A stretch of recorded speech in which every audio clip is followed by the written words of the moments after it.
Daisy was our friend who often had more than enough energy to hype up the dullest moments. She was a very cheerful girl who always carried a smile on her face, and her presence alone was enough to brighten up the group. She did a lot of silly things that made us laugh, and her free-spirited personality often got her in trouble. But then one day, her bright personality suddenly changed. A week after her boyfriend moved overseas for his studies, we took Daisy out because we thought that she was sad for being separated from him. However, she seemed fine and was behaving just as cheerful as she usually was. We saw nothing new to her, aside from the light bruise on her back. She complained about it since she couldn't wear her new crop top, but she couldn't remember how she got it. It looked like there was nothing to worry about. But on the following week, more bruises appeared on her body, and she still couldn't remember what might have caused them. She was aching since they were worse than before. The bruises were right below her ribcage, as if something heavy was leaned against her for a long time. We knew that Daisy could be really careless and forgetful at times, and so we just advised her to be extra careful and moved on. Little did we know, the situation was far worse than we thought.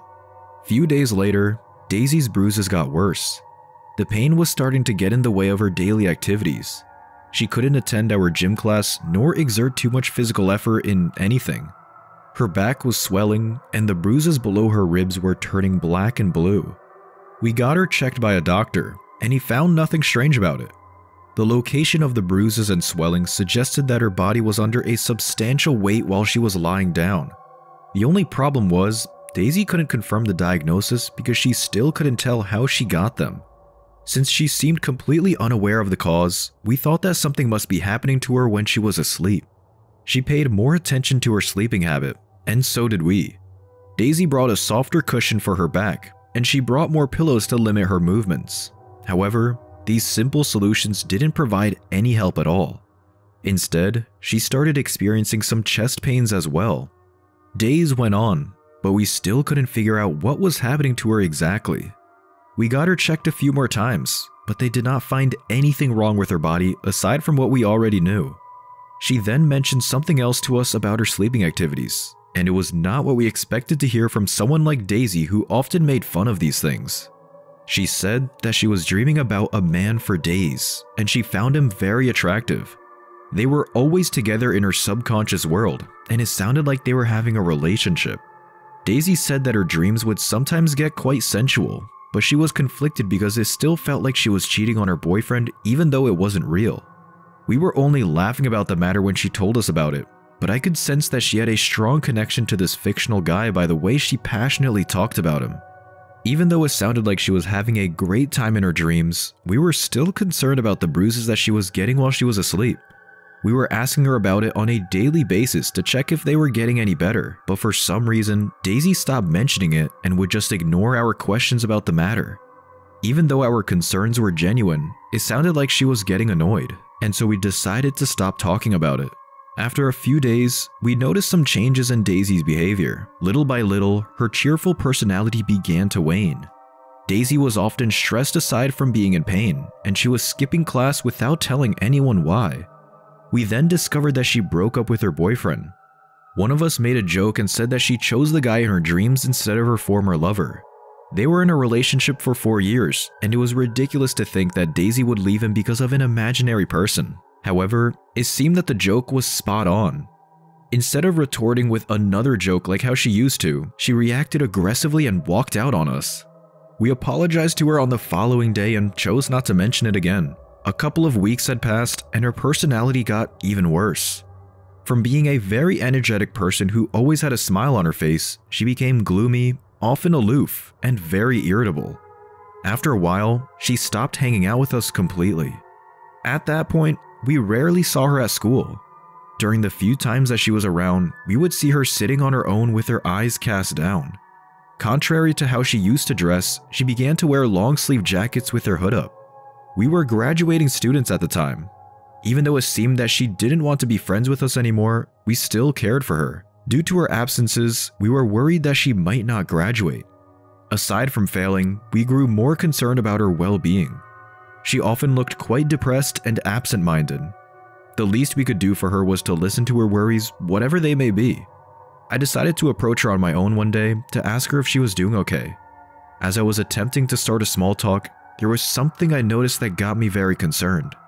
Even though she was trying to hide it under her jacket, I noticed the bruises on her wrists and around her neck. I was quite alarmed by what I saw that I blurted out my thoughts and asked what happened to her. She stood up from her seat and was about to walk away, but I grabbed her arm, which made her sleeve stretch up to her elbow.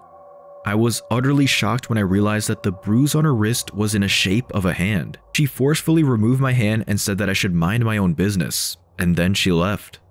On the night after that, my friends and I gathered at a bar. I mentioned to them what I saw on Daisy's arm, and they got extremely worried as well. She was living on her own in an apartment, and we assumed that she might have been harassed or assaulted. While we were discussing what we should do about it, I suddenly received a call. Unexpectedly, Daisy called my phone.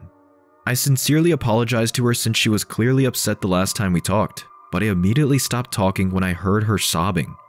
I asked her what was wrong, but she was quite reluctant to answer my question. I told her that all of our friends were concerned about her, and we gathered that night to think of a way that we could help her, whatever her problem may be. After a few seconds of silence on the line, she told me that we probably would not believe what she was about to say. Her situation was far worse than we could have imagined. She feared that she might die that night, and she had nobody else to turn to but us. She was being attacked almost every night since the last time she was with us, but she couldn't mention it to anyone because the attacker was not a human. Apparently, the imaginary man in her dreams was not a product of her own thoughts, and he was also not as dreamy as he presented himself to be. She discovered that the warm and romantic nature of her dreams was a way to distract her from what was really happening while she was asleep. She set her alarm at the wrong time one night, and she was completely terrified by what she saw when she woke up. There was a silhouette of a massive being lying right on top of her body, and it was staring at her with its murky white eyes. She wanted to scream, but this shadowy figure was restraining all her movements that she couldn't even lift up a finger. It disappeared after a few seconds, but as nights passed, it was getting stronger, heavier, and lasting much longer. The last time she saw the figure, it lasted over a minute and she was almost choked to death. We all rushed to her place and decided to spend the night there. Daisy apologized for her behavior and said that she didn't know what had gotten into her.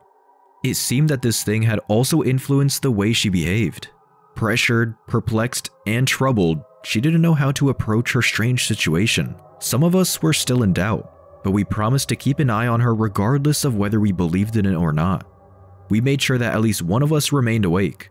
We brought a lot of coffee, sweets, and a bunch of spicy food. We told Daisy to sleep ahead of us, and she was deeply grateful for our help. When the clock hit 3 a.m., I was the only one who remained awake. Due to our busy school activities, I was also very tired at the time, and my eyes were starting to close. I already drank 4 cups of coffee since we started. I was never fond of spicy food, but I kept on eating to shock my nerves. After an hour, I was beginning to believe that nothing bad would happen, but it was then when it finally appeared.